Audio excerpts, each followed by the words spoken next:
Nah, kalau tadi paling tidak kita sudah mengupas sedikit apa bahaya dari kemudian scan retina ini, namun kita masih punya banyak pertanyaan. Mengapa masyarakat bisa berbondong-bondong mau begitu ya menggadaikan identitas diri mereka kepada suatu perusahaan yang nggak tahu kejelasannya. Kita coba ajak Anda untuk berbincang bersama dengan sejumlah warga. Sudah ada dengan sejumlah warga tersebut, ada rekan kami, ada Virgi Dinas langsung dari Bekasi, Jawa Barat. Virgi. Ya, selamat malam Maria dan juga pemirsa. Benar sekali isu belakangan viral mengenai World App Application dengan biometrik retina atau rekam mata yang viral baru-baru ini. Masyarakat cukup tergiur dengan tawaran crypto coin yang dihasilkan dari rekam ini sebesar Rp800.000 hingga Rp1.000.000. Pemerintah telah memblokir aplikasi ini dengan alasan keamanan privasi data. Saya akan mengajak Anda untuk bertanya langsung kepada masyarakat mengenai pro dan kontra terkait dengan pemblokiran dari aplikasi World App ini. Halo, selamat malam Mas. Nah, Mas, ini lagi pada ngapain nih? Lagi ngumpul-ngumpul aja sih. Iya, ngumpul-ngumpul aja, Kak. Lagi ngumpul-ngumpul aja. Nih Mas, udah dengar belum tentang isu-isu baru-baru ini pemblokiran dari aplikasi World App biometrik rekam mata yang menghasilkan uang kripto sebesar Rp800.000? Udah pasti dong. Udah dong, Kak. Udah. Nah, kira-kira Masnya pro atau kontra nih? Saya tanya dulu deh ke Mas yang ini nih. Perihal pro atau kontra sih, menurutku sebenarnya ini menjadi alarm sih bagi pemerintah kita. Bahwasannya kayak kita nggak akan pernah bisa menghindari hal-hal seperti ini. Karena teknologi akan selalu berkembang kan. Kayak dulu di abad 20 sampai ke 21 kita tuh takut kalau teknologi itu bakal ngambil alih seluruh kehidupan manusia. Tapi pada akhirnya ya kita masih bisa aja kontrol. Nah sebenarnya kontrol ini yang paling penting bagi pemerintah kita sekarang ini. Jadi kita gak bisa skeptis sama hal seperti ini lagi.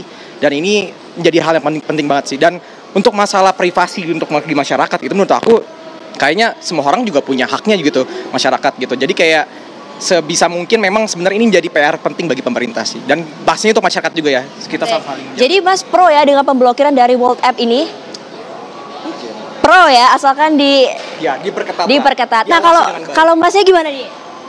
Kalau dari saya sendiri untuk penggunaan aplikasi World App ini saya nggak terlalu ngelihat ya harus dilarang atau nggak gimana, karena dasarnya menurut saya emang hal itu tuh butuh edukasi yang lebih gitu. Tetapi bentuk pelarangan tuh juga bentuk kontrol terhadap privasi ini dan untuk belajar lebih tentang hal ini gitu loh. Ya dari bentuk teknologi itu mungkin ada potensial threat-nya, mungkin ada potensial harm-nya. Dari dua hal itu ya bentuknya untuk belajar, untuk proses lebih. Dan menurut saya sendiri itu mungkin lebih baik kalau kita lebih edukasi aja gitu. Oke Mas, terima kasih banyak. Keren, semoga malamnya menyenangkan ya. Selamat beraktivitas. Nah pemirsa, itulah dia pro dan kontra yang ada di masyarakat terkait inovasi World AI diciptakan oleh CEO Sam Altman selaku pencipta CEO ChatGPT. Jika masyarakat Indonesia percaya dengan adanya ChatGPT, bagaimana masa Indonesia nantinya menerima inovasi teknologi canggih dari proyek mega dunia World AI ini? Sekian, kembali ke Anda, Maria. Baik, terima kasih Virgi melaporkan langsung dari Jakarta. Terima kasih. Tadi kalau kita dengar gitu ya, yang kemudian beberapa orang yang diwawancari oleh Virgi rekan kami, mereka lebih kepada literasi yang harus kemudian dikuatkan agar masyarakat juga paham apa bahaya dari setiap inovasi maupun juga kreativitas yang dilakukan oleh masyarakat gitu. Tapi begini Mas Septa, kalau kita lihat nampaknya masyarakat kan nggak banyak yang tahu ya untuk kemudian mau mencari tahu hal-hal semacam ini gitu. Jadi apa yang kemudian harus dilakukan sih oleh pemerintah saat ini? Ya, penguatan literasi digital tetap masih sangat relevan untuk ini ya. Kemudian juga saya kira memang kita perlu melakukan pengayaan konten. Jadi kalau kita lihat itu kan, kalau kita surfing di internet itu kan antara konten yang berbahasa kita ini dengan bahasa Inggris itu jauh beda kualitasnya. Itu artinya pengayaan konten itu belum terjadi maksimal. Sehingga orang untuk medium, untuk belajar segala macam itu masih sangat kurang. Saya kira artinya pemahaman itu tetap menjadi sesuatu yang pokok dan kritisisme. Kritisisme itu yang selama ini mungkin dalam sistem pendidikan kita itu tuh juga bukan hal yang utama. Begitu. Kita lebih mengedepankan menghafal segala macam, sehingga kalau ada hal-hal yang seperti ini kita itu bukan mengedepankan kritisisme dulu, begitu ya, apa itu. Nah itu saya kira yang paling penting. Nah tapi saya sebetulnya ingin menyampaikan, kalau tadi kan saya bicara mikrososiologinya, bagaimana ini berdampak secara individual ya. Kalau kita umpamakan, sebetulnya kita ini ibarat big wave itu, gelombang besar. Indonesia ini kan derivatif yang paling ujung gitu ya, terdampak dari ada gelombang besar yang sedang berubah di dunia ini. Kalau kita rujuk lagi ke belakang, sebetulnya pertanyaan besarnya adalah tatanan dunia sebetulnya. Gelombang apa maksudnya, Mas? Gelombang perubahan politik global, bisnis global, yang kemudian berdampak ke kita ya. Kalau dulu kita bicara Westphalian Agreement, negara bangsa, kemudian beranjak ke perang dunia, perang dingin, muncullah rezim-rezim internasional. Nah belakangan muncul yang namanya raksasa-raksasa teknologi. Oke, ya. Artinya masyarakat kita harus siap. Gitu. Harus siap, dan ini ada dua sebetulnya yang sedang berlaga katakanlah ya. Pertama memang kelompok yang termasuk World ID ini, itu bagian dari logiknya adalah bagian dari upaya untuk menjaga dominasi Amerika sebetulnya kalau kita sederhanakan ya. Kalau kita lihat ke kripto sebetulnya kan blockchain-nya itu mungkin Abah lebih paham secara IT-nya ya. Itu sebenarnya semangatnya justru ingin menghajar dominasi global yang timpang selama ini, yang didominasi oleh sederhananya adalah Global North, itu Barat, ya, itu sekutunya. Nah, kemudian muncul, yang aneh, yang kontradiktif dari World ID ini, di satu sisi dia menunggangi model kripto ini. Kan sebelumnya ada World Coin, kalau tidak salah ya, Abah ya. Nah, kemudian World Coin ini tidak lengkap kalau tidak ada yang namanya World ID. Ini ibarat, ini sederhananya begini. Kita kan selama ini keuangan domestik ini ya, kita di bank misalnya, di bank itu adalah kita setarakan dengan World Coin-nya. Nah kalau di bank kan kita butuh identitas kan, butuh KTP, butuh ini segala macam.